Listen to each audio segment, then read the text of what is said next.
everybody. I'm Sean Reynolds from Sportsnet, about to be joined by Ken Weeb from the Winnipeg Free Press. Together we are Kenny and Renny. This is the Kenny and Renny post-game after a loss by the Winnipeg Jets. We're going to dig into it. That soothing music that you heard leading into the show can only mean one thing. Maybe some of you have figured out that we switched to the soothing music in order to maybe, make some of the sucky boo-boos who can't handle these losses feel like a little, to soothe them, to bring them here so we can all get together and we can cry on each other's shoulders for those who can't handle games like this. I wish that were the case. I don't know why the music changed. I know why a lot of you get sleepy. It's sleepy music. I don't get it. It should be like pump this thing up. But regardless, it's what we've got. We work with what we've got. And we're going to work with this game, which is what we got on this night. Before I get into it and what we saw in this game between the Winnipeg Jets and a Carolina Hurricanes team that, I'll just say it right now, Winnipeg Jets, the Winnipeg Jets. Turned that into a verb out there. I'll say this. If you don't think that this team is kissed by the hockey gods, I don't know what to tell you. I mean, somewhere along the line, someone's going to look back at this game and look and think, wow, this was just, it was right there. The Winnipeg Jets, this is a 4-0 game. That's 4-2 after 2 gift goals that find their way into the back of the net in ways that most teams can't rely on that happening. You look at this and think, 4-2 game, empty net goal. It was right there. This is basically the Winnipeg Jets getting shut out 4-0 in this game. Good goaltending. I thought on both sides of the ice, but I think the story of this game for me is I was watching it, and as I watched it more and more and more, I started to think, I feel like I've seen this before. I feel like I've seen, how the Winnipeg Jets reacted to this. I feel like I've seen what was happening in that game. If you remember, I always talk about that that 2018 series between the Vegas Golden Knights and the Winnipeg Jets, and what the Vegas Golden Knights did to the Winnipeg Jets at that time is they just took away their momentum. They took away their ability to have flow.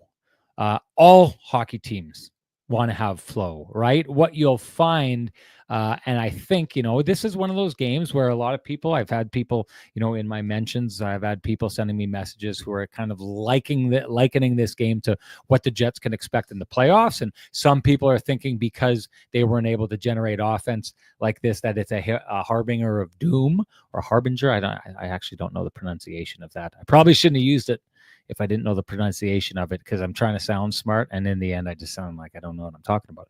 But you take a look at that game, and I think that is what you can expect. Things get hard. Passes don't come easy.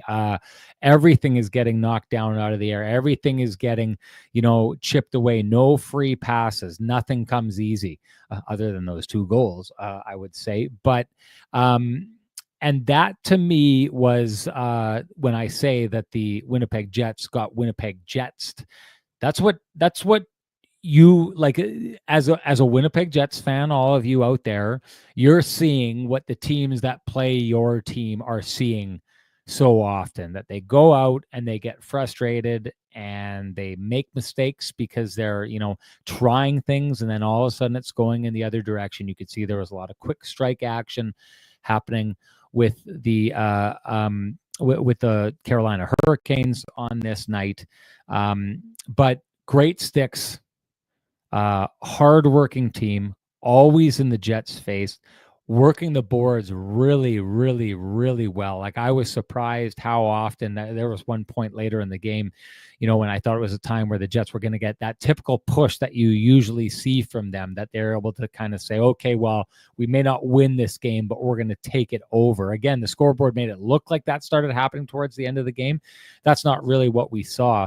Seth Jarvis, a Winnipegger, who I thought had an absolutely great game on this night, takes the puck in, does the thing that a lot of teams don't seem to understand to do against the Winnipeg Jets, just really softly chips it behind the Winnipeg Jets defenseman, rather than ringing it around where Connor Hellebuck is going to go and he's going to stop that puck and move it to his defenseman, or all the way around where the opposite side defenseman, he's forcing everyone to commit to one corner, and then he went in and somehow came out with the puck in that situation there.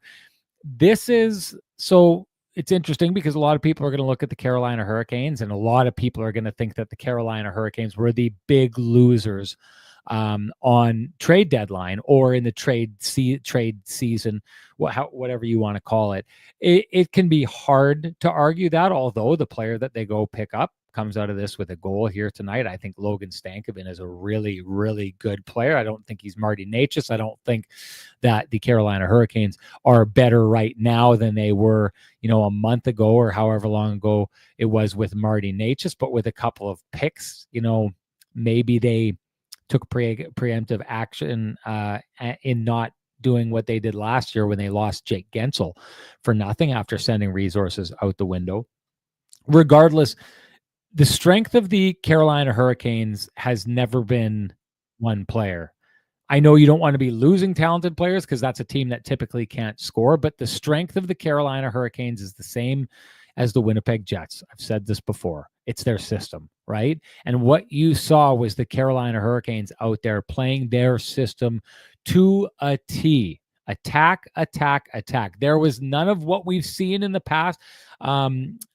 I think it was Sammy the Scarf, and we had done that game. It was a Hockey Night in Canada game, that miracle comeback that the Jets had, scoring with 30 seconds left against the St. Louis Blues. And what Sammy had said is he just hated how St. Louis went into a defensive shell. That's something I've said for years about the Winnipeg Jets. You want to put yourself in a tough spot if you got a lead against the Winnipeg Jets, is try and sit back and sit on that lead. You didn't see that from the Carolina Hurricanes on this night. The Carolina Hurricanes played minutes 40 through 60, 45 through 55 or whatever you want to call it, the same way that they played the first minutes of the game. There's a style to this team that they believe in. They believe that that style works. They don't believe they need to adapt to situations in the game. They have ultimate faith that if you put your opponent's feet to the fire, you are going to force mistakes. You are going to take away momentum. You are going to take away flow. That is exactly what we saw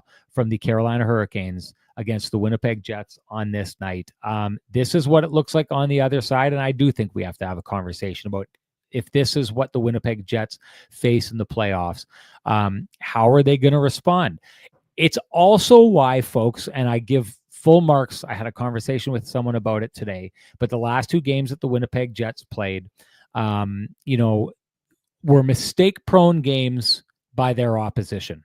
And there is something to be said. I always like to use this line. It's crazy I use this line this often in a movie that I never really watched in my life. I never watched it through and through, but it's not a river. Legends of the Fall. That's what it is. 90s movie, peak Brad Pitt with the long hair. And I think his character was named Tristan or Kristen or something like that. I don't know what it was. But he's referred to by the wise, helper of the house as the rock that people break themselves on. And I've thought that about the Winnipeg Jets when they're playing their system well. They're the rock that breaks that opposition break on because they play properly. And so what we saw in the last two games was the New Jersey Devils and the Philadelphia Flyers breaking on the rock that is the Winnipeg Jets. I think a game like tonight shows you that that's not necessarily enough. Like, you can't just sit back and wait for your opposition to make mistakes, and you can try and force mistakes. Sometimes your opposition is going to be good and they're just not going to make them. So I know a lot of people looked at that game against Philadelphia, and I know a lot of people looked at that game against New Jersey, and I saw there was a lot of people out dancing in the rain after that New Jersey win and beating their chests about how the Winnipeg Jets played. It's why I point out games like that. I know people think it's me trying to rain on the parade. It's me saying there were a lot of mistakes made in that game against the New Jersey Devils that you just can't expect your opposition to be making come playoff time. Tonight is the kind of game, I think, where you see, I don't necessarily think the Jets were massively mistake prone. When things happened, it kind of went in the other direction.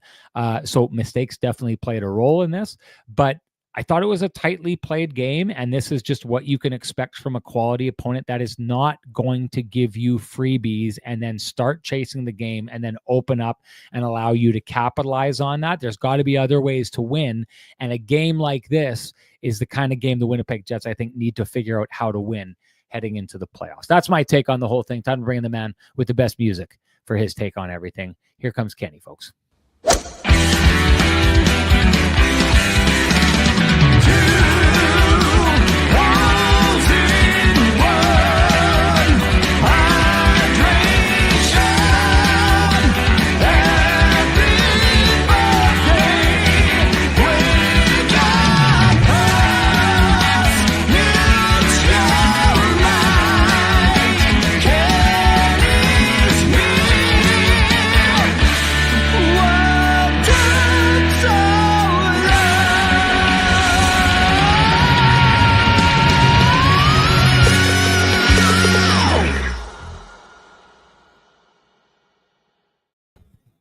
Kenny, despite what people think or may know, it's hard to look as good as you are looking for as long as you are. I fell off the standard. I like to pull out the old hat, which I know people are going to try and make Hurricanes references. To me, the Hartford Whalers are the Hartford Whalers. They are not or never were the Carolina Hurricanes. As I'm sure all of you know, the Arizona or Phoenix Coyotes were never the Winnipeg Jets. Don't be trying to attach those two things. They're entirely different entities, even if they had, a starting point that was related.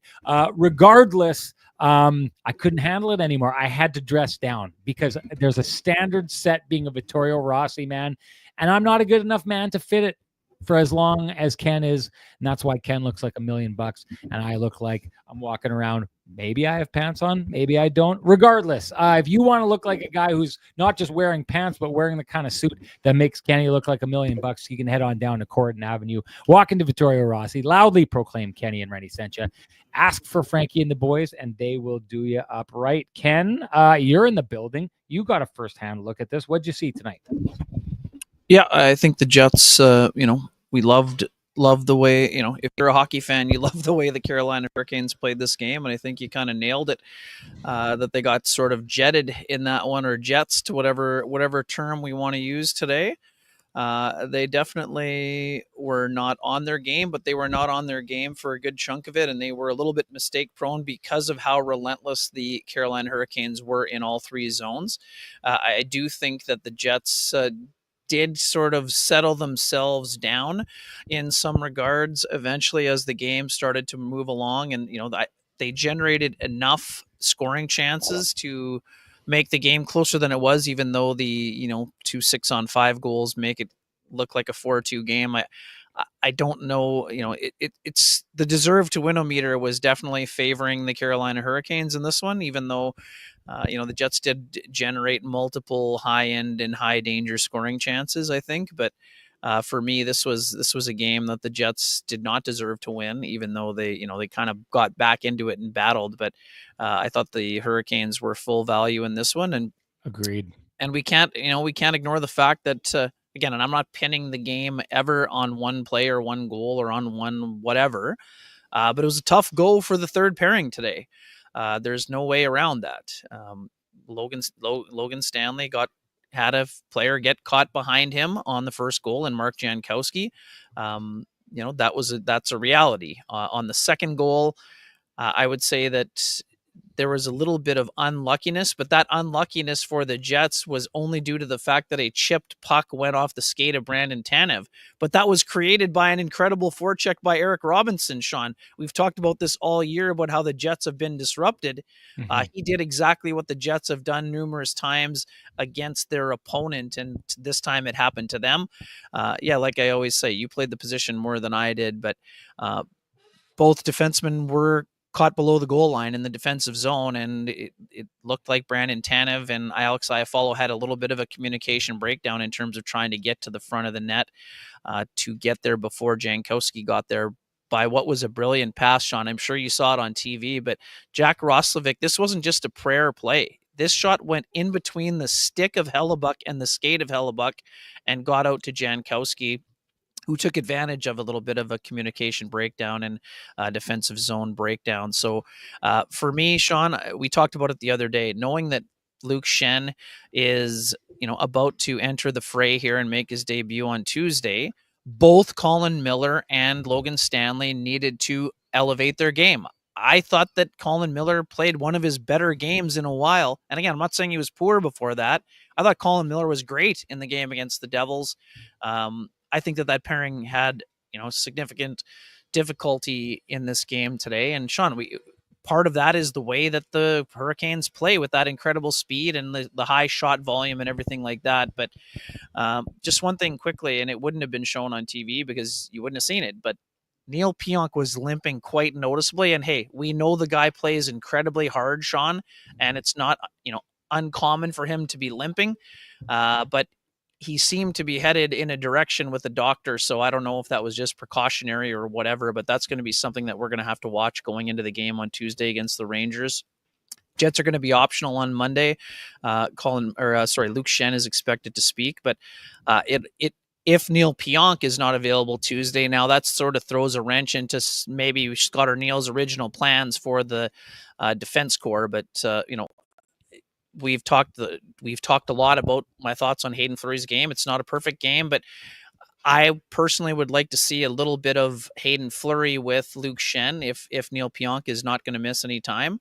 I also think that Colin Miller, could play his offside. I think he's done it before, even this year at certain points. So we'll see how all this stuff goes. And again, the discourse around Logan Stanley is what it is. There's no doubt that it was a bit of a tough go for him.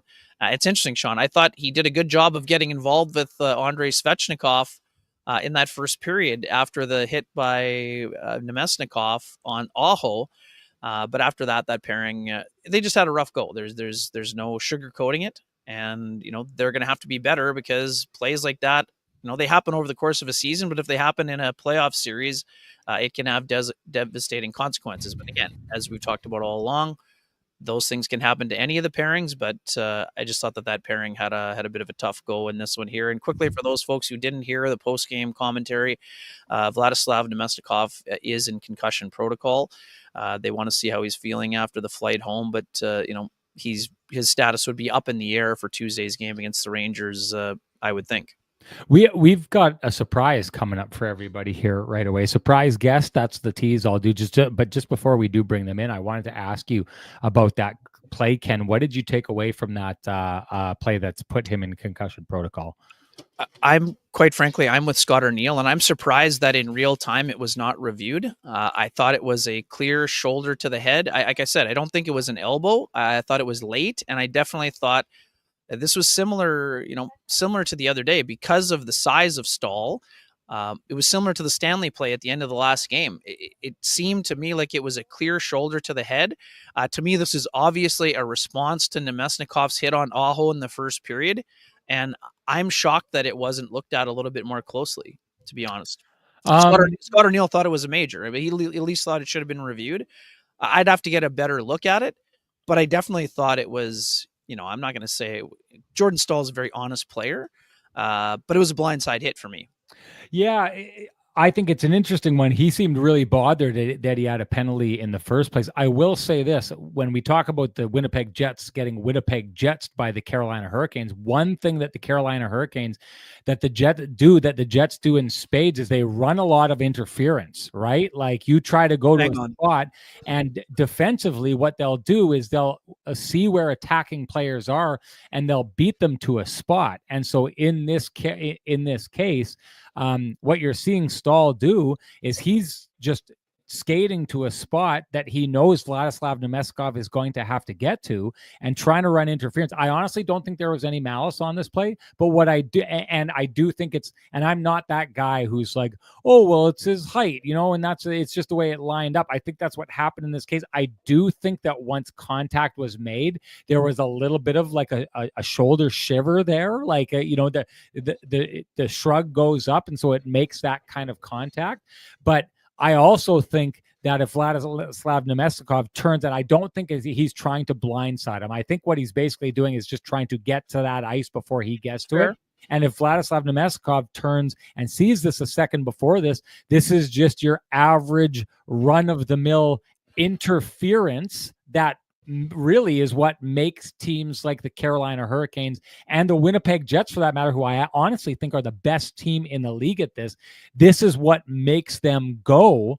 I think in this scenario, Stahl, who's I don't think has a record of being Not a at key all. player. I don't think he's going out to do this to Vladislav Nemestikov. I think he's expecting Nemestikov to look. And then in that situation, if Nemestikov does look and they just bump into each other, for the most part, it's like, well, we were two guys in the same spot, a little bit of interference. I have as much right to this ice. We saw earlier in the year, Scott Arniel argued this exact same point when Dylan Samberg got a penalty in a situation like this. And he's like, he's as entitled to that ice as he is. So I do see the argument coming from the Carolina Hurricanes. The one thing that I don't see, that I don't like, is once that contact is made, it feels to me like there's a slight bit of a follow through, which I think is kind of just, almost knee jerk reactionary by Stahl. But if he doesn't do that, I'm almost thinking that maybe, just maybe, this is a play that was just incidental contact. Maybe it was incidental contact, but you don't get to incidental contact your way through a guy's head and follow through on it.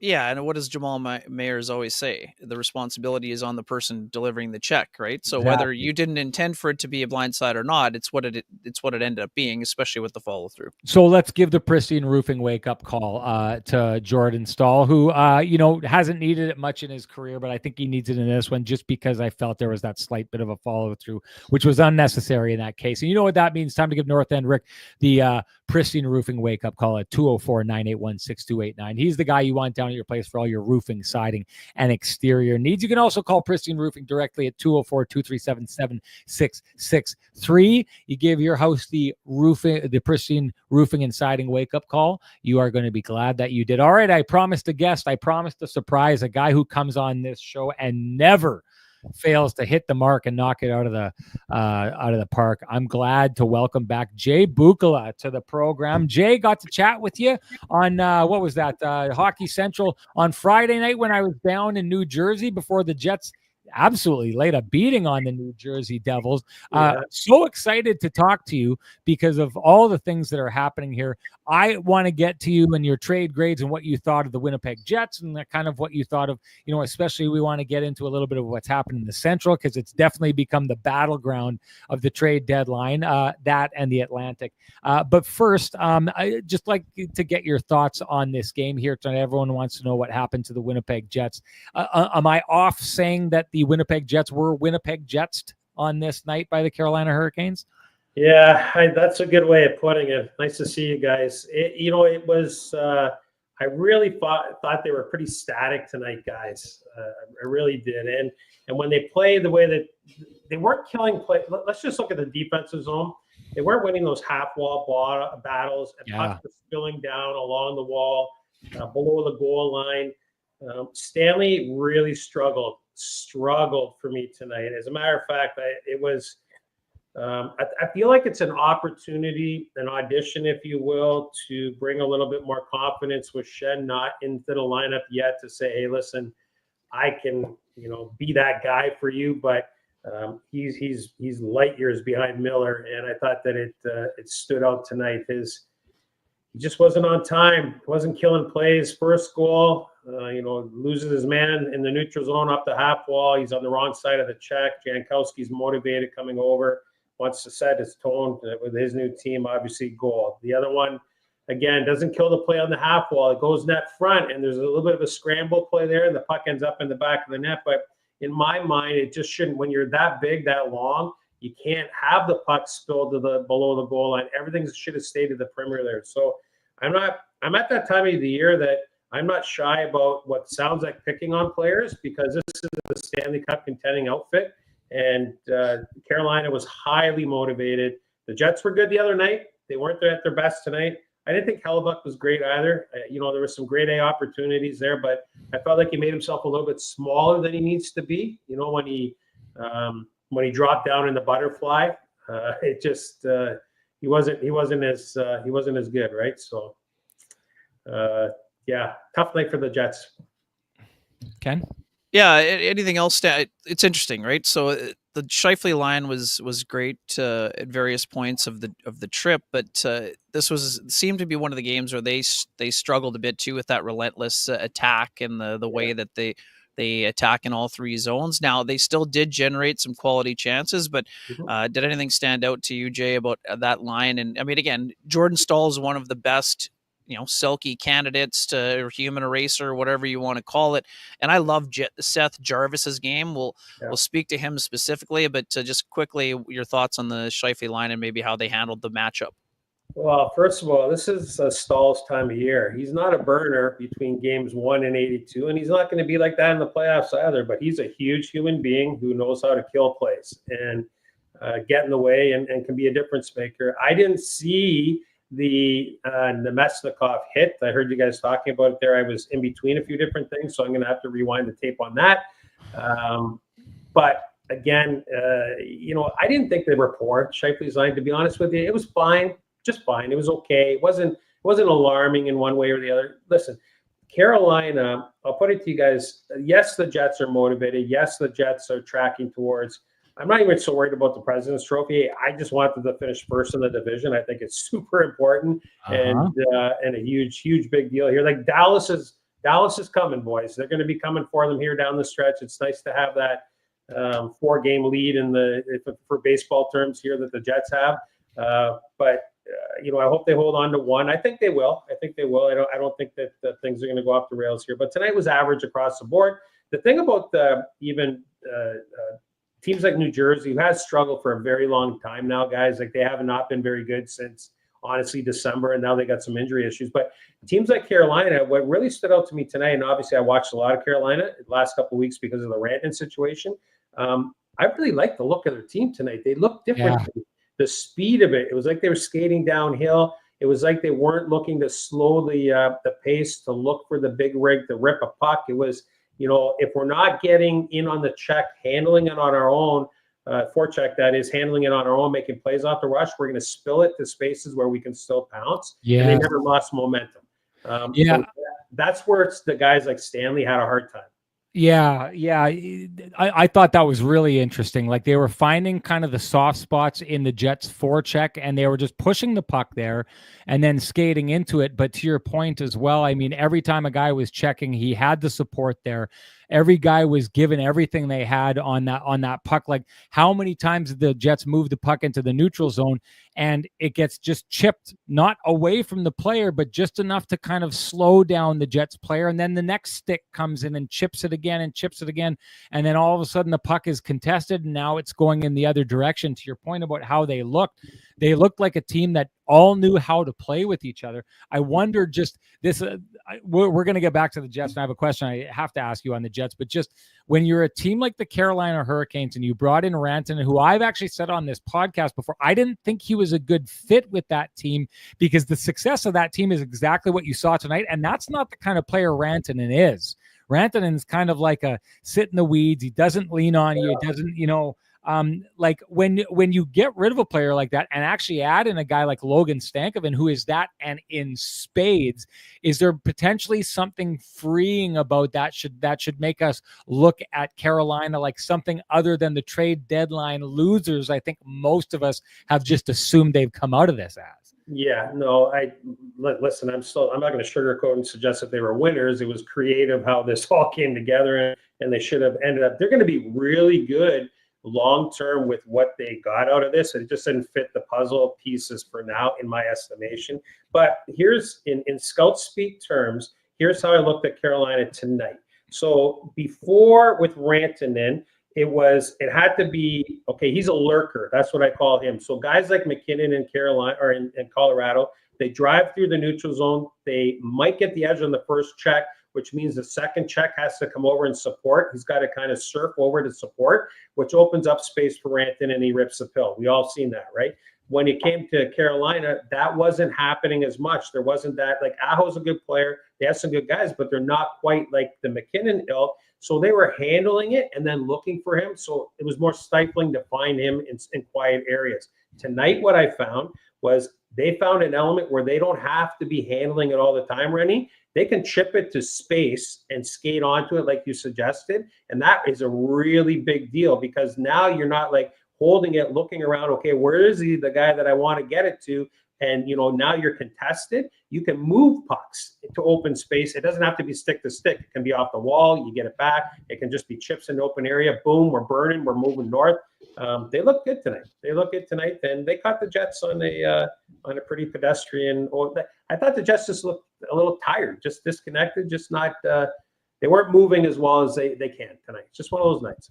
Yeah, Morgan Barron kind of got to that in the post game interviews. Just said they're a little bit off and not consistent enough for as long enough as they needed to. Scott Arnill didn't think they could quite get to their A game. And just quickly, from the management side, so when you go through everything, all kinds of talk, they make 2 smart moves, but they don't land. And maybe what was probably the biggest priority. I mean, how does an organization deal with that portion of things, and knowing obviously know what you have, but you kind of know what you didn't get at the same time also? Yeah, so tough one, as the three of us have discussed it, right? My biggest fear was that we were going to leave money on the books and not even just find. It didn't have to be a perfect piece for me, and what I mean by that is it didn't have to be Shen up the middle. It didn't have to be a Scott Lawton. It didn't have to be it could go to like a Ryan O'Reilly. It didn't necessarily have to be that. Those were my wish list items. But my B plan would have been to just create even more of a distraction up front, even if it wasn't the perfect fit in the middle of the ice. So, like a Ricard Raquel. I'm just saying these names. I'm not saying there was any rumors around it at all. Don't anybody get me wrong. What I'm just trying to say is that if I had some assets that I could still spend and I had money to spend, I just want to create even more of a distraction, be even harder to check on balance for my opponents. So that part, I'm a little disheartened by it. Because I'm pulling for the Jets. Like, I really think this is their best opportunity this year for a variety of reasons. We've discussed it. I've discussed it on Hockey Central. So tonight, when Shen gets in there, it'll be a stabilizer. It'll be a physical element that everything will stay in front of him. He's not going to burst up the ice as an extra layer. You know what he's going to be. It's going to be fine. But certainly, I was hoping for outside of 10 of another piece up front. But I spoke to some of the people in the industry, not necessarily even just people, but just people in the industry. They made a huge effort, and I think you guys would know this better than me. They really did try. And some of the guys that I think that they were going after probably had trade control and term. And that might not have been the fit for them personally going forward, that they could see themselves moving their family and living somewhere else for the next X number of years. So this is still a really good team, though, guys. So I don't want it to be like, let's plan the funeral procession here. Let's be realistic. They're first overall in the league, and they're highly motivated. So just finishing first, I can't overstate it. It's really, really important to finish first. Huge, absolutely huge. I mean, you bringing that up and the idea of Ricard Raquel, it's not someplace that I would have gone, but when you explain it like that, I would say this. I do think, and I agree with you. And what I'd said was, it sounds like the way that the market played out, what the Jets were looking for, that fit they were looking for, just was not there. And I was thinking, and I think my analysis on this has been like, don't go out and make a move just to make a move, just to add a guy. But when you talk like that, it makes me wonder if maybe that is the right way to go about it. Like, maybe what you need is more depth in a situation, because now, I mean, I was talking with some guys. I was talking with John Bartlett and some other people who've called a lot of Jets games. And here's the deal. One thing I can say for certain is, if the Winnipeg Jets go into the playoffs, and if at some point they're not able to perform and get out of it, and if Vladislav Nemesnikov in the second line goes quiet, all of us are going to say the same thing, right? We're all going to say, listen, we knew this was happening, blah, blah. And maybe if you go get a guy like Ricard Raquel, you're at least giving yourself a different kind of option, a different kind of look. So, I mean, I don't know if there's a question in there or if you can add to kind of what I'm saying, but you've kind of opened the way that I'm thinking about this up a little bit, from being like, well, what the perfect fit wasn't there. But maybe you don't need the perfect fit. Maybe you just need multiple looks for a team that has, like you said, has it going on, but maybe could use a different option at some point. I know Kenny has something. Do you want to add something there, Kenny? Or It's okay. I just think from in some of the discussions with Elliot and some people around the league, I think there's some family stuff for Raquel that along with trade protection that would have taken him off the board, I believe. Yeah. I don't want anybody to misunderstand. It's just an example that I'm pulling out. Oh no, for sure. So yeah. Like, when you go into your boardroom in preparation. So let me just wind back the clock a little bit for you guys.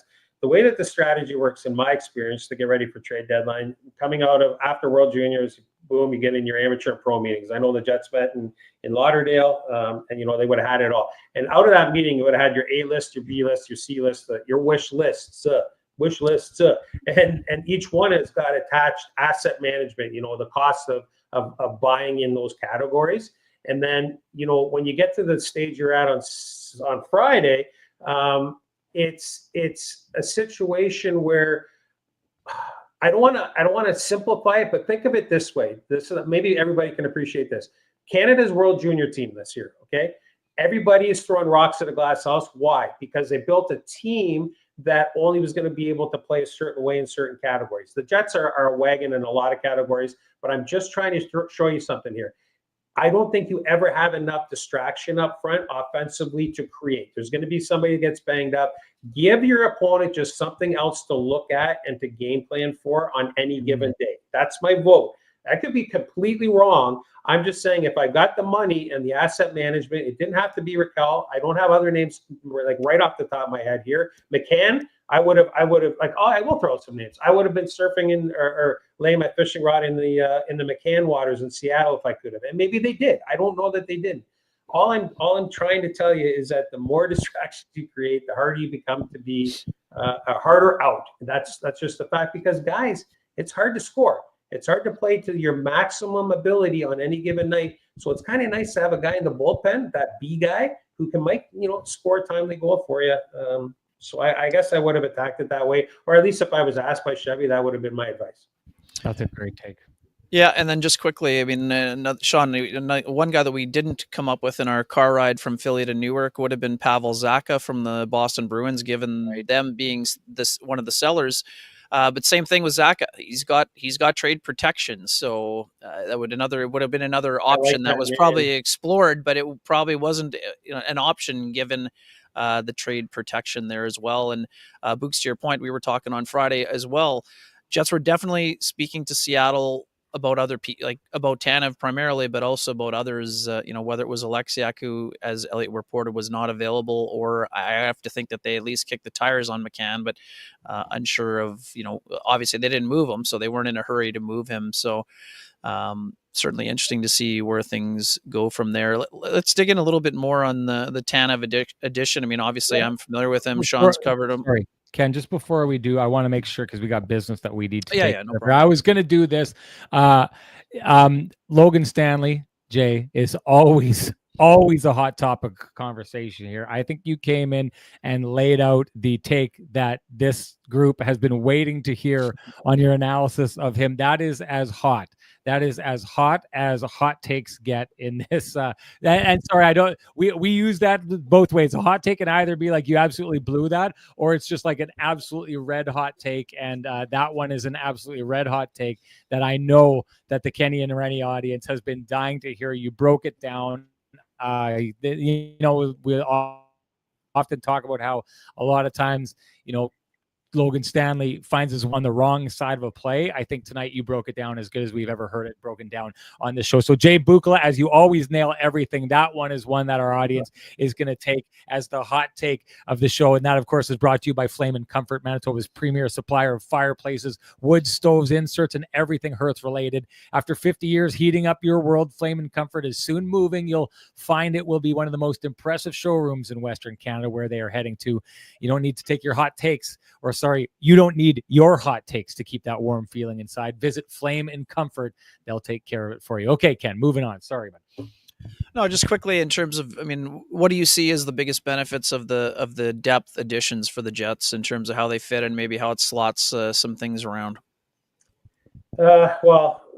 Exactly what you just said, the depth of it. I think that at the bottom of the lineup up front, you know exactly what you're getting, like the tenacity, the get after it. The thing about certain players that you acquire. And obviously, I was fortunate enough to work with Bones in studio the other day, and we had a lot of conversations behind the scenes about the Jets. And obviously, he's fully invested. He wants the best thing for you, for the team. But the thing with the Winnipeg Jets dressing room is that you want to bring guys in who are going to be able to be a seamless fit. You know what you're getting, and they're going to play a Jets style of hockey. I have to admit, though, that I am a little bit conflicted by that, because I think that when you're at the top of the table, a really good team, that even a guy who's a little bit of a squeaky wheel when he comes in, you can figure out how to get him to buy in. Like when your leadership group is real good and your structures group. But having said that, Tanev is a good addition at the bottom. He's not going to move the needle a lot for me offensively, but he's going to be a pain in the rear end. I mean, on night number one, he's chirping and doing his thing. Those old school guys, they're hard to find, and that's a nice pickup. The Shen one on the back end, a lot of noise coming out of Nashville for a lot of reasons. That's just been a horrendous season with the Predators there, and I think that he was challenged to. It was a challenge for him to be happy to come to the rink. So I'm expecting his best hockey, is what I'm telling you. Down the stretch here, this is a very nice opportunity for him. And he's a shutdown guy. He's heavy. I think he's got 256 hits or something coming into his first game with the Winnipeg Jets. So you know what you're getting. And that's my take on both of those positions. So I hope that the contain game is going to be much better. And when I say that, I'm talking from the middle of the ice, like between the hash marks. Don't venture outside the face-off dots to chase a play. Let people do their thing from the perimeter, and then pounce to kill a play more timely than what I saw tonight. And I know that the Stanley thing might be a hot take, but I want you guys to be clear. This isn't me picking on Stanley. This is a reality. This is a further reality check for the situation, because where some of these other guys have carried the mail for the Jets throughout the course of the season, Stanley's auditioning for an opportunity. So he can't afford to take even a half shift off right now, never mind a couple that cost you guys goals a game. So, when you're down to the last 20 games, how's a guy that's 6'6", 6'7" not get to the perimeter to at least have his stick in the way, something to kill the momentum going down the wall? So if it sounds like I was frustrated tonight by it, yeah, I was, because I was hoping that he would be better, and it would at least give me something to think about for Miller. Is he really going to be the 7? Because you're going to need 8 when you guys go on a Stanley Cup run here. You're going to have to find 8D somewhere in there. That's historically been the way it has tracked out. So you're going to be dipping into the Moose as well, the Black Aces, if you will.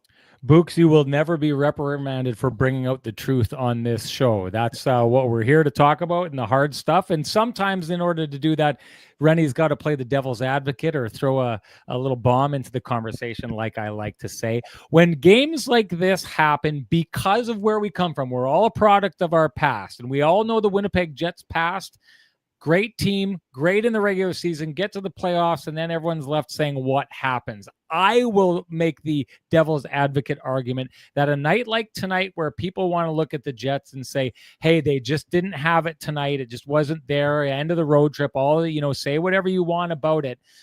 My take on this is that this is what the Winnipeg Jets looked like after the first game against Vegas a couple of years ago, where all of a sudden they look listless. All of a sudden they look lost. All of a sudden they look like they have no flow. Same thing happens against the Colorado Avalanche. Breakout in the first game, and then it's the exact same thing, and everyone's left asking, what's happening? What's going on here? And I wonder this. So I guess this is my question to you before we move on to the Central Division and all the other kind of things that have happened with the rest of the trade deadline.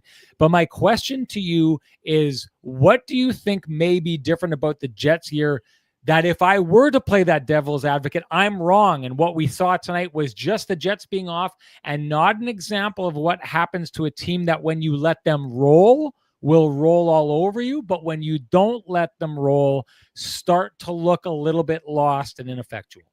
Right. So I guess this is where I contradict myself from a roster management perspective. I really do truly feel that the last 4 to 5 weeks for the entirety of the league, with the 4 nations and a lot of moving parts, and then when you're on the road for the trade deadline, I've been on the road for trade deadline. Kenny, you're with it. It's that day, the build up to that day, and the stress that surrounds that day. It's a real deal. You got kids at home, girlfriends, dogs. You got a whole bunch of things going on.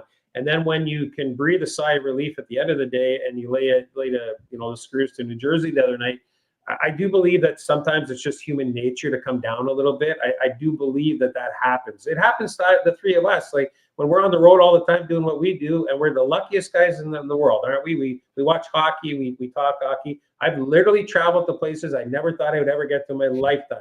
I'm a super lucky guy. I get it. But there's also been those days where I'm like, oh my God, I'm here, and I don't know if I got the energy to get there today. So I'll just give them a little bit of a pass that way. Having said that, I do wonder if Dallas has a different result last night, and if things if the motivation, if it would have felt just a little bit different today. I again, just trying to factor in the human nature piece of it, but that's for the team as a whole. That's not certain individuals. I do think they're better this year, better prepared. I think Hellebuck is going to be the best version of himself. The scar tissue, the extra scar tissue that he built up coming out of Four Nations will benefit him.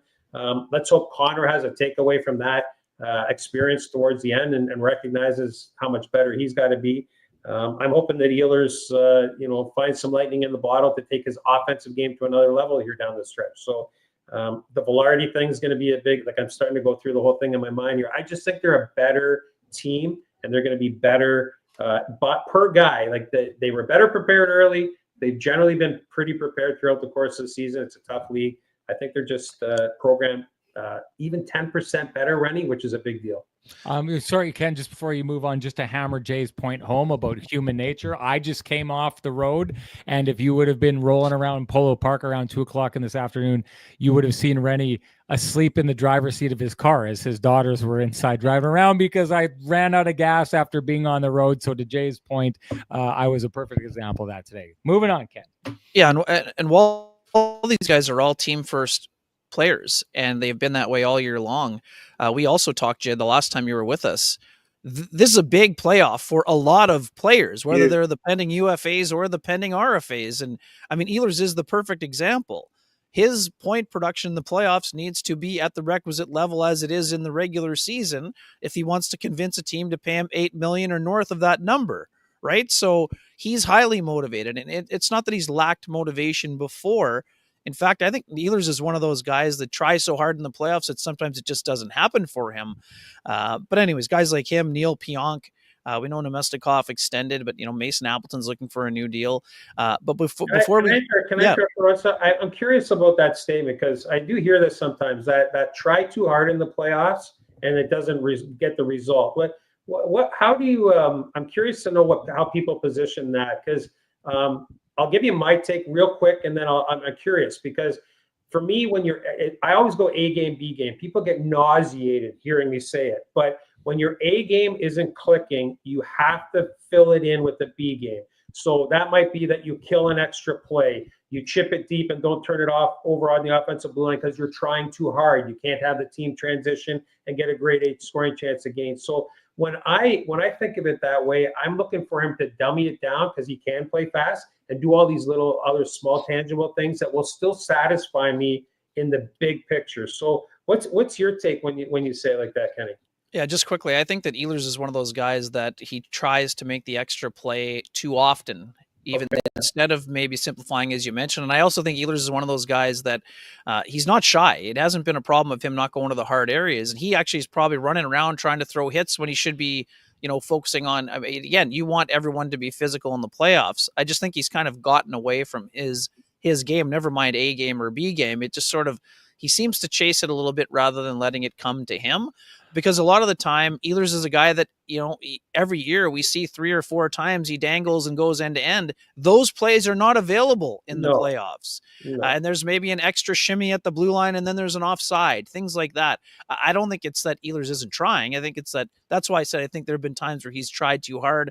I think of the 2019 series. He probably shouldn't have played game 6. He couldn't, he had the ankle issue after the blocked shot, but he wanted to show, hey, I'm going to gut through it here, even though he couldn't, probably give as much as he has. And also too, I have to also say too, Ehlers was not ever a first power play unit guy. So everyone pointing and saying, hey, that guy only has 14 points in 38 games as an elite skilled player. he has been at a bit of a disadvantage when it comes to the easy points in the playoffs, which can come on the power play, but he still has to he needs to elevate his game. This has to be his best playoff that he's ever had. 100%. And whether he signs with Winnipeg or elsewhere, again, I'm not saying no one's going to pay him if he doesn't have an outstanding playoff, but he definitely would help his cause by having an outstanding playoff. But because he's had the best season of his career probably this year with getting the additional responsibility on that first power play. I wanted to build on that point that Ken and Jay just made. I think so. There is, despite the fact that the Jets are hard and heavy and they grind you, there's a calmness and almost a slowness to what brings them success. You think of the Scheifele line getting in there and churning, right? Like it's just direct plays made to the right guys, directly going to the next play. And I think what both Jay touched on there and what Ken touched on there, I think one of the things that you'll look at is Nikolai Ehlers. When Ken says he thinks he tries too hard at times, what I envision in my mind, and I think the majority of you out there will envision, is those plays where he's flying and he's moving and kind of the whole eyes of everyone on the ice go to him, and then he throws a play across the ice and the play's just not there, right? And I think that's kind of the description. What's really paid off for Nick Ehlers so far this year has been Nick Ehlers has used that speed, but he's used it within that very almost like slow, calm, direct system. He's brought a speed to it. It doesn't mean that you need to be, you can't be moving fast, and they are moving fast. Kyle Connor is clearly moving fast when he's doing this, but you'll know what I mean when I say those players that almost looks like they're playing in slow motion. There's a slowness of mind involved. Absolutely. And when Ehlers is not necessarily at the top of his game, there's a quickness of mind that almost seems to work against him, kind of what Ken says that he's working too hard. So I think what he's done this year and when he's slowed it down, it's paid off. And folks, what that means. If you're looking to pay off high interest credit cards or debt, we suggest you go talk to our friends at Cambrian Credit Union about their payoff loan. They can show you how taking out a loan to pay off your debt actually gets you debt free faster, and you can save thousands of dollars. Go to cambrian.mb.ca to book an appointment online. Ken, before we go to, we're going to go a little longer here with Jay, as long as you've got time, Jay. Buddy, I'm here. It's great. Okay, because we want to talk trade deadline. Before we do that, Ken, why don't you give Sweet Lou a shout out? And then take it away with Jay and your questions on trade deadline. For sure. For folks who have realty needs you'd like to have met, whether you're buying, selling, curious what the house in the corner is going for, contact our main man, Lou Ferlin at Royal LePage Dynamic Realty, 204-791-9971, or at the office, 204-989-5000. His email is lou@louferlin.ca. That's LOU@LOUFURLAN.ca. Lou Ferlin, excellent realtor, excellent human being, and excellent supporter of the community, including our podcast. Take it away, Ken, or do you want me to start? No, you go. Sorry, one quick one before we go deadline. We were talking about centers. I mean, all year long we've been saying, hey, Adam Lowry is a second line center based on usage. Obviously, that doesn't mean they didn't need a secondary scoring center. But given how the Jets played with Kapari in the 3C role, is it less of a concern than maybe it would have been otherwise? Yeah, good question. I think that, again, it's just going to come down to concept of how you want to structure your game come playoff time. I as much as I wanted them to add more up front, because I did, I'm not gonna sugarcoat that.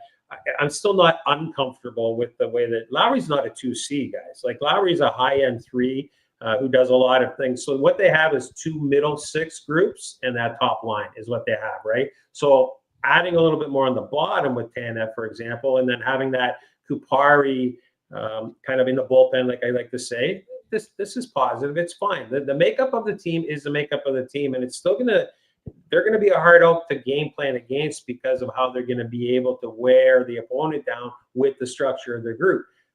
You can't have everything, so it just is what it is. And but Lowry's a 2 for this group, but he's not. That third line. You guys already know how I feel about it. Like when that third line's together, I love that line. I would roll that line out there for 18 minutes a night and just dare my opponent to try and challenge us, and we'll see how it goes. Sorry, this is too good to ignore. Ehlers is the Jets Marner. Jay, your take, being in the marketplace.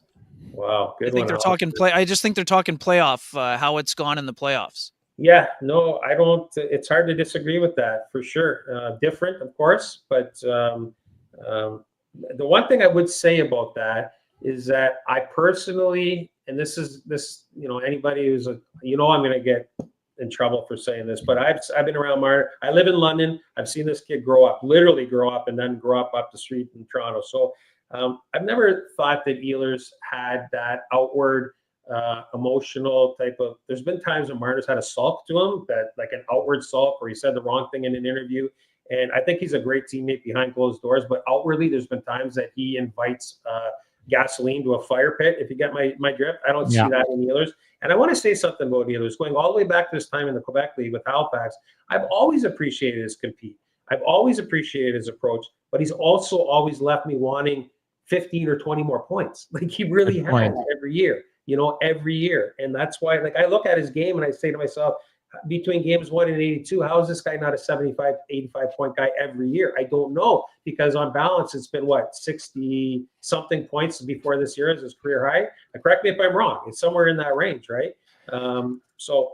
We'll see. He's got a lot riding on it here, but with the cap situation going where it is, and I don't want to get into a massive cap discussion, but if Ehlers prices himself out and it's at 8 or whatever it ends up being, and if things don't go well this year, just like Marner, I'm not paying Marner a nickel until I see it in the playoffs. And it's the same with Ehlers, and then we'll see how it goes.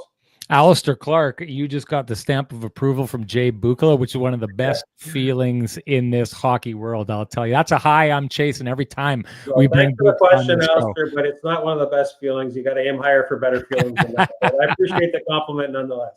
Okay, I want you to go and do a little bit of a breakdown of. I'm just going to get you to buffet this thing. We're well known for the buffet on the show. I'm going to give you specific teams: the Colorado Avalanche, the Dallas Stars. Throw Edmonton Oilers in there. Throw Florida in there. Toronto. We've already done Winnipeg and Tampa Bay. I'd like you to take us through those teams and not just what they brought in, but how well you think that's going to fit. Like, clearly with a guy like Ranson, he went somewhere it didn't work. I'd like your take on where he's going to fit there. What's happening in Tampa, they clearly went for familiarity. I want your take on all that. Just run through the contenders, what they did, because I thought that this was, to be honest, Books, one of the most fascinating trade deadlines that I have ever covered before. Yeah, no, I that's hard for me to disagree with. And it was really interesting about it too, is how, given circumstance, whether it be draft capital, asset management, or money, how each team tried to fit together a puzzle piece that would fit the way that they want to play the game. So having said that, I'll just bang out the East teams first. Florida looks, I knew as soon as Tkachuk was coming out of Four Nations that this was going to be an LT situation. And to be fair, the way that he plays the game, and if you got one of those nagging groin injuries, you want that to heal up. So good timing for them. I'm not a massive Seth Jones fan. I'm not going to sit here and lie to you guys and say that I am. Okay, I'm just okay on Seth Jones. I have an unfortunate scout's bias on him. I hope he proves me wrong. It hasn't happened so far in his career, except for one real good spike year in Columbus. But this goes way back to the Barkov draft year when we had the second pick overall. McKinnon went first. We picked Barkey second. Jones and Drouin went 3, Drouin 3, Jones 4 to Nashville. And that whole sequence of events, the build up to that. And I know he's a young kid, 18, but how much I got to know him then, and then what he's become as a pro, hasn't translated to a huge spike in confidence in me for him. So I know everybody's like, oh, Seth Jones is going to. Okay, yeah, I'll see in time. He's no Brandon Montour. He's no Radko Gudas for me come playoff time until he proves that he is. The one on Marchie, that's curious. Bennett almost knocked his head off and took him up into the upper bowl in the Boston series. But that's some more growl in their lineup. They're a tough out, no question about it. Bobrovsky hasn't been as good as Vasilevsky, and Bobrovsky hasn't been as good this year as he was last year. Bill Zito has pretty much traded every asset that we ever left him with in Florida out the door now that Spencer Knight is in Chicago. I will say this, if you guys don't mind me, for 30 seconds, a pat on the back to my ex-staff. Bill Zito walked into a situation in Florida that was completely different than the Toronto Maple Leafs. Dale Talon and myself and Al Tour and our staff, we left him with all of his first-round draft capital and we left them with all of these high-end assets, the Tippetts, the Spencer Knights, the Hubertos, the Uyghurs. Like there was a lot of things that he had to work with, the Mathesons. Like you can go on and on and on. He put his own spin on it, and good on him. But that's where Brad Treliving's job has been exponentially more difficult. No assets, no draft capital, right up against the cap. So good for Bill Zito. But I'm also proud of the fact that we left him embarrassment of riches to work with to let him do his thing. Now, going over to Tampa Bay, Andre Vasilevsky, I think he's like 198, call it 2 for his goals against average and like his last 18 starts. He's like 943 save percentage, fellas. How different does it look at trade deadline if your goaltender, who can be the best in the world, isn't playing best in the goaltender or best in the world type of hockey? And he is. Bjorkstrand adds the element on the backdoor flank, right shot on the power play. Point is better in the bumper, in my estimation. Hagel and Point both have 13 goals in the power play. They might have scored more here this weekend, but going into the trade deadline, and Bjorkstrand's going to add that element. And here's the best part about it. Going back to the discussion we had at the beginning here, I used Raquel as an example, but it could have been anybody, the McCanns. Bjorkstrand's historically a 20-goal guy. When he gets to Tampa now, he was at the top of the table in Seattle. Hard matchups every night, top checking line. Now when he's in Tampa, and you're a 20-goal guy against hard matchups, he's in Tampa, he's going to have a lot more freedom there because guess what? Somebody's got to find a way to check Kucherov, Point, Hagel, all these other guys. So when you get to Bjorkstrand, his matchup is softer. Expect some good results from him. They're going to be a tough out Tampa Bay. Toronto, I think, if they don't, I don't think they're going to win the division. They're in real tough. They are in real tough, even with the acquisitions that they made. I like the growl on Scott Lawton. He's going to add that element. I don't expect him to score a ton. I really like Brandon Carlo. I really do. I think that's a nice upgrade there. But still, I just feel like those other teams, it's too much until unproven run. And they have unproven goaltenders to go on a long playoff run where you're dealing with Vasilevsky and Bobrovsky, Stanley Cup winners. That's a tough out. Edmonton, they're in tough. They did what they could there, bringing in Wallman. Good skater, top defensive scorer in San Jose. That doesn't say much, but he's a great skater, guy. So when pucks get in behind him, he'll chase it down. He'll move it quickly. He isn't a perfect human being in the dressing room. I'm not saying this out of turn. I'm just saying that over the years, doing my homework, but they're going to insulate that there, and I think he's going to be fine. But on balance, the Edmonton Oilers lost the offseason last year for me in a lot of ways. And the look of the team is so much different this year that I'm not confident in the playoffs. They're slower than they were last year. Look at the guys that went out the door, the Brobergs, the Holloways, the McLeods. They're just a slower team with what they brought in. Beyond that, do you guys want me to stop foaming at the mouth or just keep on going for a second? Dallas is a wagon. I mean, Rupe Hintz, and I know he got hurt there. I hope it's not too bad, but him and Rantanen are going to find some synergy there more than Aho. And Hintz is you guys see him a lot. He is a hugely underrated player in the National Hockey League. Playoff performer to the max. Exact guy you want on your team. A player. Plays fast, transports the puck. He's got some of that Barkov in him where he can play responsible in all three zones. I love this guy. I think it's going to be better for Rantanen there. And they got all those Finns. Imagine that, all the girlfriends and the wife. Well, they're all Finnish married. I don't know this for a fact, but being Finnish married, you guys know a lot of Finns on the tour? Yeah. They don't really get married. They just stay together as boyfriend and girlfriend the whole life. So they're all Finnish married over there. They're going to have a great time. But they're going to be a hard out. It'll come down to goaltending on Ottinger and how healthy Heiskanen can be coming back off injury. Colorado is like a whole new team from the beginning of the year, aren't they? Yes. They're like half their roster.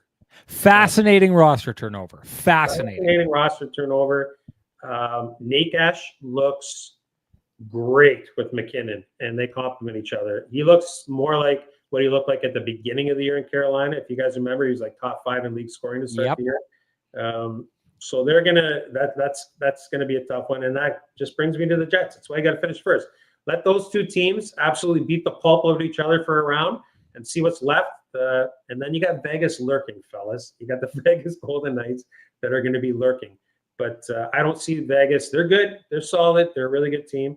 But I like those other 3 teams out of the West. I don't like Edmonton in that mix. I think that if I had to rank them 1 to 5, Edmonton's the 5th, Vegas is the 4th, and it goes up from there. Interesting. Quickly, my sleeper is Ottawa for sort of the moves that they made. Books. I mean, he did well.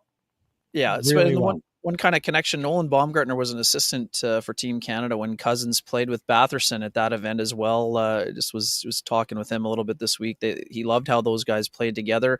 Zetterlund is a guy that Sean and I really both like a lot. I know he can be a little bit you probably gave me the scouts thumbs down there. He's another guy that leaves you wanting more, but there are times where for that group, I think you could give them some secondary scoring. What about your thoughts there from what Steve Staios did? So Zetterlund's one of those guys that his best shift, and when I see a little bit of growl from this guy, I remember interviewing him at the Combine years ago, and he walked in, and I thought he could go to the Mr. Universe pageant. This guy is cut out of granite. He's so strong, but it's not an every night thing with him. So, but it's a nice ad for them. That's the kind of ad again that I'm talking about. Like you had money left on the books, maybe just add another distraction in the lineup. Like that kind of fits that category for me. But beyond that, the Dennis Gilbert one is fascinating. I think that's a sleepy. Everybody's talking about Cousins, and I'll get to that in a second. But Dennis Gilbert adds that left shot D that they needed. He's big. He's long. He only played 25 games in Buff this year. Imagine this, guys: 10 minutes of ice time per night. Only 10 minutes in 25 games. 59 hits and like the 30-something shot blocks. If those minutes just go to 14 minutes, he's playing 25 games and he's got 80 hits. That's what Ottawa, that's an element, right? It adds extra protection in the lineup. So I'm curious to see where that goes. But on the Cousins one, this could be a huge win for Ottawa. If he returns to being anything like he was a couple of years ago in Buff, 31 tucks, that's how he got that $7.1 million contract. It's not that I don't like Norris. I do. But Norris going all the way back to the U.S. National Team Development Program, I'm talking 2017 here. I do this off the top of my head, 16, 17, around there. He's only played 2 full seasons of hockey. Okay. So he's only been a 75% healthy guy. Yeah. That's a problem for me after a while. I have to accept that as a real possibility that I'm not going to have him all the time. And I'm in my toughest time of the year. So it's not only about this year, it's about later. And that's where Cousins, I think, is going to add to the group here. I thought for Staios, what he did is he showed at the very least, however this works out, a GM who knows exactly what his team needs. You touched on something there. One of the biggest problems they've had this year is when they get injured, they drop. And, they try and survive those injuries. They switched out for a guy who's shown to be more rugged, less injury prone. Even if he plays more often, that's going to work out. But the upside of him is crazy. So what they did is they went out and they got a defenseman that they needed. They got Zetterlund where they desperately need depth, and they went and they got Cousins. And all 3 of those guys could be guys that are only showing at 50, 60% where they were, and it could be one of these crazy, like, upside moves that all 3 of these guys end up being way more than you actually hope for. I thought, Ken, I'm glad you brought that up because I've covered a lot of Ottawa this year. We're always interested kind of in seeing who else is out there sometimes, especially if it's Canadian teams. Stan Staios, I had a little conversation with him before the trade deadline. He played it down. He said, oh, we kind of like our group and we like this. And then you find out behind the scenes, he's been working on Cousins, doing this kind of stuff. This is a guy who went out and may have not won the trade deadline in that it's going to mean a really deep playoff run for that team, but may have won the trade deadline. And that I think we're going to look at this team maybe a couple of years from now and be like, wow, that trade deadline day is one of the times that they leveled up and went. Let's not forget that they have to probably mail in that if I'm mailing in the first round pick this year as part of the penalty from the situation a couple of years ago. So it wasn't like they had that 2025 first necessarily to play with. They got to keep the 2026 because the 2025 draft is just okay. With the Davidoff situation, for those who are unfamiliar. The no trade clause situation. Yeah. I don't want to spend too much. Just one last one for me, and I don't want to spend much time talking about the San Jose Sharks, but Books, I mean, Mike Greer turned Jake Wallman into a 2nd-round pick and a 1st-round pick. I mean, that he's got to do something with that, but that's pretty impressive asset management for me. I'm fascinated by the Sharks because I was in the building in 2016 when they won the Western Conference Final, made the Stanley Cup Final for the first time, and the building is rocking. This is a great hockey market, but the tankathon has been really tough on the fan base also. How do you see them getting involved? Especially, I mean, we've watched Celebrini, Sean and I, this year, and I know you have too. Holy smokes, what a player! What's that going to look like moving forward as they try? The tearing down part is a lot easier than the building back up, but what do you see there? I see the trajectory of a lot of core pieces there. So in comparison, we're all going to compare them to Chicago. Like, that's the easy comparison, right? To tear down, the build up, the star players. I see the San Jose Sharks, the youth that they have, and some of the building blocks that they have, even on the back end, like Mario Ferraro. Like, I'm not going to lie, I was trying to get him traded so bad at the trade deadline, because I think this guy is a great player. Top 4 D on a lot of teams, and I was hoping, but they kept him, and he's really, really valuable at 3.25. I just see that Macklin, Celebrini, and the other goaltending is going to be an issue there. They still have to pull that along, but boy, oh boy, they got a lot of draft capital. They got a lot of assets coming. Will Smith is just starting to figure it out. He's another guy. The thing with that, this is where I worry about franchises like San Jose, because we've all been there. And this is what's could happen in Pittsburgh, fellas. When they don't get good, or when they're not good for a while, like, you could, it's friends and family, right? In the building, and struggles. So I think the pressure's on for them to return to, being a valuable entertainment at the very least. They are that, but people want to see a winning formula. I think they're going to get there before Chicago. I really do, because I have no idea. Really, I have no idea what the hell's going on in Chicago. I have no idea. If people are down on Connor Bedard, everybody relax a little bit. Wayne Gretzky in his prime couldn't do some of the things on that roster. Like, it's a tire fire, and they got to get it right.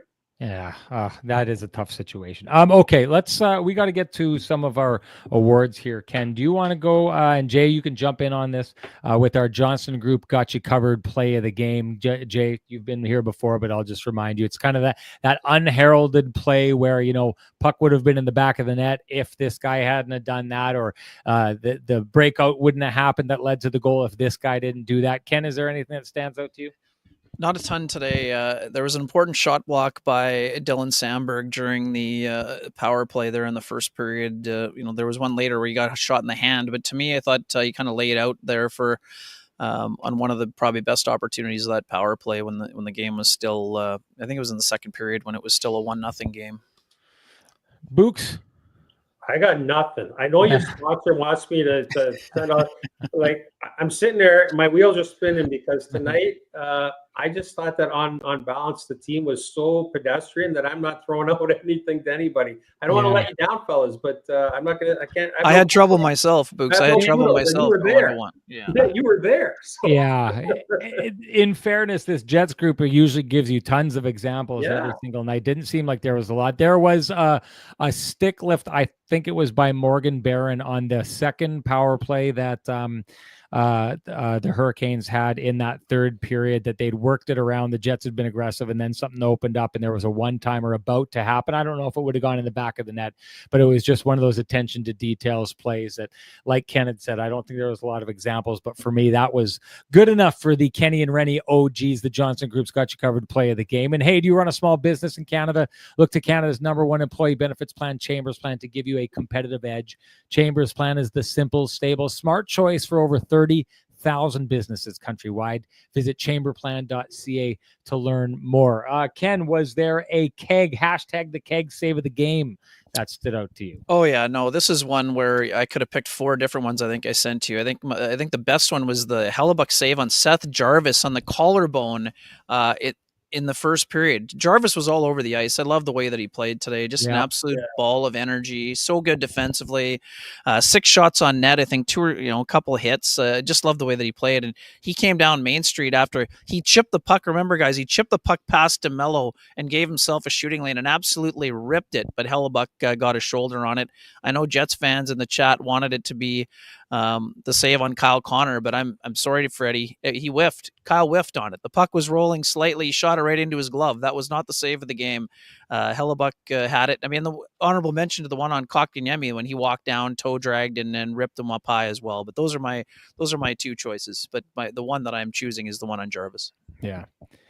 You took the Anderson one away from me, so I'll just say that at least he held his own when the Jets did get to the crease tonight too. Like there's a lot of times that Freddie kind of gives up the goal line. I thought he battled to keep pucks out around the goal line, and that one off the collarbone. I never like to see those ones. Either it's like, please just make sure that it hits you right in the padding.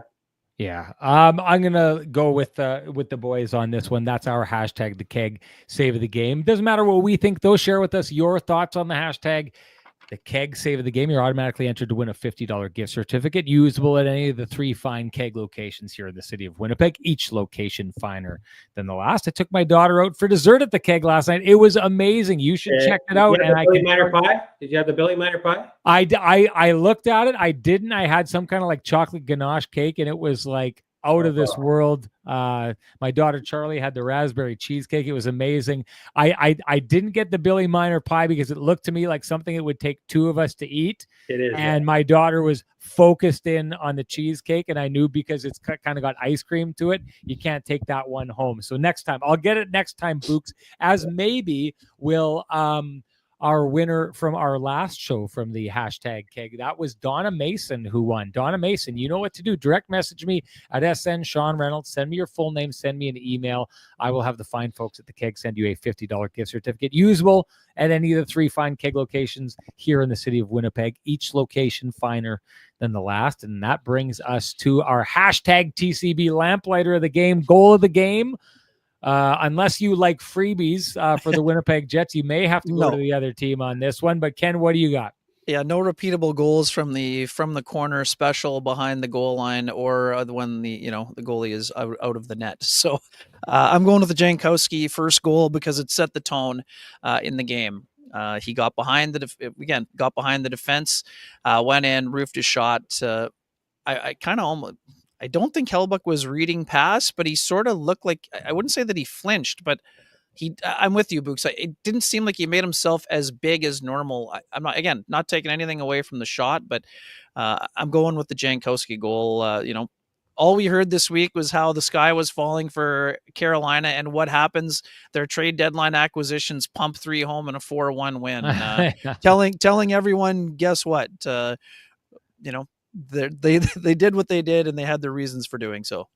100%. I don't know if I agree with that last part of the take, but yeah, they got there. Anyway. Just because I like Stankoven, that's all. I mean, would I prefer Rantanen? Of course I would, but not 2 months of Rantanen for maybe 8 years of Stankoven is all I was saying. Yeah. Can I take that segue on then, Renny, if you don't mind? The Stankoven goal, I thought is so. I looked at that goal for a lot of reasons. I thought it was a hell of a tip. Okay, net front tip, kind of against the grain. But also, it pointed out to me, again, the margins that I'm concerned about. 2 things I'm concerned about, Jets. Face-off pedigree. They got to find better success in the face-off dot, especially defensive zone situations. And then the penalty kills at 79.5. They got to find a way to kill penalties better. That Stankoven goal, I felt like there was it felt to me like the way they game planned that was that was going to be Hellebuck's guy no matter what. He's going to front it, and then you're going to Pionk will jump down, or whoever it was, or DeMello to clear away the tip or the rebound. But none of that happened. Stankoven was way too by himself there, guys. It was a hell of a play, but a Jet's got to be more in his back pocket at the very least. I actually thought that was for me was my TCB goal of the game. Stankoven, a player, because Winnipeg used to have a junior team here, and we got to look at them being one of the top teams in the country. That was kind of the same time Stankoven was doing what he was doing out west. You were watching this small little guy continuing doing what he was doing, and then he popped up the way that he did for a little bit that with Dallas last year in the playoffs. I've been impressed with him at every turn. I know he goes back in this deal. Ken, I agree with you 100%. Getting Stankoven now and having that player for years after, what you were probably going to lose Rantanen after a couple months. Clearly not anywhere near the same player, but I like what they got in that. I thought that kind of went, if anything, today and showed his team one of the things that he does well. And I always love that. To your point, Ken, about the guys they brought up coming in and showing what they did. I love it when you go pick up a player. Brandon Tanev did it in his last game. You're probably going to see Shen do it, Luke Shen, in this next game. When players just come out and quite simply step out on the ice, and it's like, yeah, I don't necessarily know the system yet. I don't have a lot of chemistry with the guys, because someone had pointed out, other than that goal, they really didn't notice Stankoven. Probably not, because that player isn't going to have that chemistry built in yet, but he went out and showed right off the bat one of the things that makes him a great player. And I just always have a ton of admiration for players who can walk into a new system and do just that. Hey, I'm not here yet because I don't know your system, but this is me. This is what I look like. I thought he did that, and for me, that earns the TCB Lamplighter of the game. Ken's got something. Just quickly on Stankoven, I don't know if they showed it on the broadcast, guys. During the broadcast timeout in the first, they put a warm welcome for Stankoven on the big board, and the place went bananas. There is no woe is me, I can't believe you got rid of Rantanen. They were so welcoming to the young man.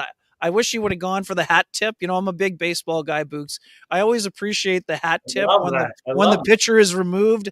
I wanted to see, he didn't even look up, but a couple teammates gave him a little shove. But the bad news on that one is that Janko, it's like people didn't even notice. They also said, welcome to Mark Jankowski. They were too busy going nuts for Stankoven. But anyways, just to tie a bow on that before you get to the winner here, Sean. Well, that was my selection, but we'd like to hear yours. And if you do share it with us, you're automatically entered to win a frosty, delicious 8-pack of Lamplighter Amber Ale, brought to you by our friends at TransCanada Brewing Company. If you can't wait for Kenny or Renny or even Books on this day to gift you your own 8-pack, you know what to do. Head on down to 11290 Kenniston. Join them in their tap room, where you can get plenty of any kind of beers that you want there. They've got a whole bunch of different kinds, including tons of lampies and great food, great pizza, great environment, great people. And that brings us to our TCB Lamplighter winner from our last show, and that would be Heavy Metal Thunder. Sounds like a viewer after mine and Ken's heart. I don't know if should have been in our car. Was he in the car ride?